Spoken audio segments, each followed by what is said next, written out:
Hello friends, मैं आपका mentor ए के सिंह और आज फिर हम अपने एलएलबी थर्ड सेमेस्टर क्लास देखें। और एलएलबी थर्ड सेमेस्टर क्लास में आज का टॉपिक है हमारा कहीं ना कहीं युद्ध अपराध। युद्ध अपराध यानी कि वॉर क्राइम। ठीक है, तो वॉर क्राइम क्या है, वॉर क्राइम से आपका क्या संबंध है, यानी कि आप क्या समझते हैं। इस तरह क्वेश्चन आपको कई बार देखने के लिए मिले हैं एग्जाम में, तो आपको पता होना चाहिए यानी कि युद्ध अपराधों या युद्ध अपराधों से संबंधित या युद्ध अपराध है क्या। ठीक है, वॉर क्राइम क्या है। देखिए, अंतर्राष्ट्रीय अपराधों की सबसे विस्तृत परिभाषा में कहीं ना कहीं आपको पता होना चाहिए कि युद्ध या वॉर क्राइम क्या है। तो इसे कहीं ना कहीं मैं लिख के भी आपको बता दूंगा, जिससे कहीं ना कहीं आपको ये चीज़ें पता रहे कि क्या है। यानी कि अंतर्राष्ट्रीय अपराध या अंतर्राष्ट्रीय कानून या अंतर्राष्ट्रीय विधि के अंतर्गत आपको इस चीज़ के सारे पता होना चाहिए, यानी कि कहीं ना कहीं युद्ध अपराध है क्या। तो लिखिए, अंतर्राष्ट्रीय अपराधों की सबसे, तो कहीं ना कहीं सबसे पहले आपको पता होना चाहिए कहीं ना कहीं जो विस्तृत परिभाषा है वो किसने दी, यानी कि अंतर्राष्ट्रीय अपराधों की सबसे विस्तृत विस्तृत परिभाषा सर्वजन बर्जर ने दी है। उनके अनुसार अंतर्राष्ट्रीय अपराध वह कार्य है जो अंतर्राष्ट्रीय समाज के अस्तित्व के लिए घातक है। और इस परिभाषा में कहीं ना कहीं इस परिभाषा के अनुसार आपको ये बताया गया है, या इस परिभाषा के अनुसार यह कहा गया है कि जो अंतर्राष्ट्रीय यानी कि जो युद्ध अपराध है, समुद्री डाकू, आपका नरसंहार और कहीं ना कहीं अंतर्राष्ट्रीय अपराध की श्रेणी में आपको देखने के लिए मिलेगा।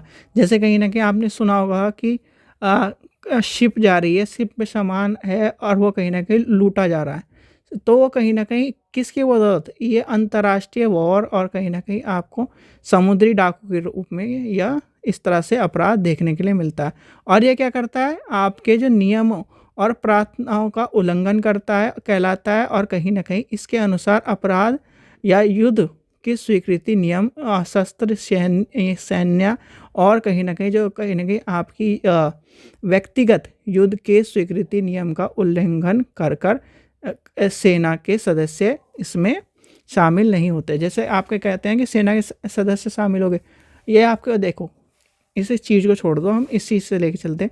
मान लीजिए कहीं ना कहीं आपका वॉर क्राइम की बात आती है या अंतर्राष्ट्रीय युद्ध की बात आती है, युद्ध अपराध की बात आती है, तो युद्ध अपराध में अंतर्राष्ट्रीय अपराधों की सबसे विस्तृत परिभाषा कहीं ना कहीं किसने दी है, आपकी, तो किसने, बाजर ने दी है। अब इसने क्या क्या कहा है, इसके अनुसार जो कहीं ना कहीं अंतर्राष्ट्रीय अपराध वह कार्य होते हैं जो अंतर्राष्ट्रीय समाज के अस्तित्व के लिए घातक होते हैं। क्या होते हैं, अंतर्राष्ट्रीय समाज के लिए घातक होते हैं। और ये क्या है, कहीं ना कहीं युद्ध अपराध, समुद्री डाकू, नरसंहार और कहीं ना कहीं जो अंतर्राष्ट्रीय अपराध जो है उनके अनुसार अपराध क्या उल्लंघन करते हैं या अंतर्राष्ट्रीय अपराध का उल्लंघन करते हैं, वह सारे अपराध क्या है, अंतर्राष्ट्रीय अपराध की श्रेणी में आते हैं। इसमें क्या होते हैं, कहीं ना कहीं अपराध में युद्ध की स्वीकृति नियम का सशस्त्र सैन्य द्वारा उल्लंघन, व्यक्तियों के द्वारा, ये सब चीज़ें आपका इंक्लूडिंग नहीं होती, यानी कि इसमें कहीं ना कहीं ये सब चीज़ें इंक्लूडिंग नहीं है। अब इसमें कहीं ना कहीं आपको देखने के लिए जासूस और राजद्रोह तथा लूटपाट आदि शामिल होते हैं। ठीक है, ये आपको पता होना चाहिए। अब युद्ध के प्रकार हो जाएंगे, अगर आपसे युद्ध के प्रकार पूछे तो युद्ध के प्रकार कहीं ना कहीं आपको पता होना चाहिए। युद्ध के प्रकार आपके क्या है, जो आपका 1950 अंतर्राष्ट्रीय विधि कमीशन के तौर पर ये आपको देखने के लिए मिलेंगे। तो इसे हम लिखते हैं, यानी कि आपको पता लगे अंतर्राष्ट्रीय यानी कि युद्ध अपराध क्या है, युद्ध अपराध से किससे संबंधित है, किस तरह से आपको देखने के लिए मिलता है, तो ये आपको पता चल जाएगा। ठीक है, नेक्स्ट आपका आ जाता है इसके अंतर्गत, यानी कि इसके प्रकार। ठीक है, प्रकार क्या है, यानी कि प्रकार क्या है, जो आपका आ जाएगा न्यूरम्बर्ग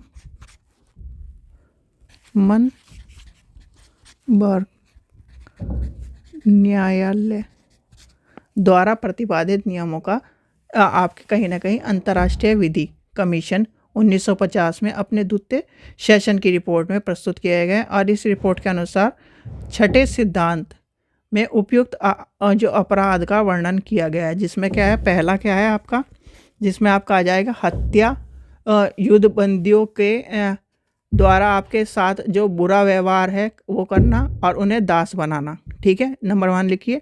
दूसरा आपका आ जाएगा नाविकों के साथ व्यवहार या उनके साथ कहीं ना कहीं दुर्व्यवहार की बात आती है, दुर्व्यवहार और दास बनाना।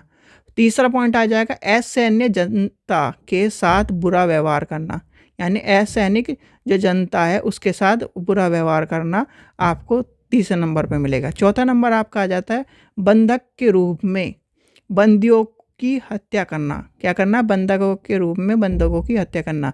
फिर आपका पांचवा पॉइंट आ जाएगा सार्वजनिक और अथवा व्यक्तिगत सम्मिलित की लूटपाट की बात आपके देखने के लिए मिलेगा। फिर आता है शहरों कस्बों गांवों को नष्ट करना। सातवां पॉइंट आ जाता है ऐसी हानि जो सैनिक आवश्यक रूप में ना हो आदि युद्ध अपराध माने जाते हैं। ये सारे क्या हैं? युद्ध अपराध के रूप में, यानी कि वॉर क्राइम के रूप में आपको देखने के लिए मिलता है। अब वो आपसे एक क्वेश्चन और पूछा जाएगा, युद्ध अपराध द्वारा प्रतिपादित उचित आदेश अभिव्यक्त किया जा सकता है? इस प्रश्न का कहीं ना कहीं आपको क्वेश्चन में कई बार देखने के लिए मिला है, तो इसका आंसर आपको पता होना चाहिए कि क्या है। यानी कि वास्तव में कोई भी जो अन्य कानून है या फिर इस तरह के कानून होते हैं वो आपको सिद्धांत जो है कहीं ना कहीं अलग अलग रूप में वर्णित मिलता है। और कहीं ना कहीं ये भी आपको पता होना चाहिए जो अपराध है, यानी कि युद्ध अपराध जो होता है कहीं ना कहीं अभियोग एक तरह से परीक्षण और कहीं ना कहीं इस तरह की चीज़ों पर गुजरता है। और कहीं ना कहीं जब आपका इसका पालन है, अनुदेशन है और अंतर्राष्ट्रीय सीमा या अंतर्राष्ट्रीय कानून के उल्लंघन की बात आती है, तो इस तरह के युद्ध क्राइम या लॉ क्राइम या वॉर क्राइम, ये जो प्रकार के कानून हैं उसका उल्लंघन तभी प्राप्त होता है जब हम कहीं ना कहीं इसके अंतर्राष्ट्रीय स्तर पर कानूनों की बात करते हैं और कहीं ना कहीं युद्ध की बात करते हैं। तो ये आपका जो छोटा पॉइंट है, यानी कि ये 4 नंबर का क्वेश्चन है और इसमें से आपका पूछा जाता है आपका वॉर क्राइम से आप क्या समझते हैं, वॉर क्राइम क्या है, तो ये आपको पता होना चाहिए। आशा करता हूँ आपको वीडियो पसंद आई। वीडियो पसंद आई तो लाइक करें, चैनल को सब्सक्राइब करें, वीडियो को ज़्यादा से शेयर करें। Thank you.